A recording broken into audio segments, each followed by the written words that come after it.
Hello दोस्तों, नमस्ते, जय माता दी। मैं अपने चैनल सोना मोदी लोकगीत में आप लोग का स्वागत करती हूँ। एक छोटा सा देवी गीत, बहुत प्यारा देवी गीत है, तो आप लोग प्रयास करिएगा और सुनिएगा। कमेंट बॉक्स में जरूर बताइएगा कि हमारा गीत कैसा लगा आप सबको।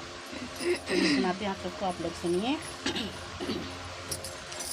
लाल लाल फूल बिखराए गए हो।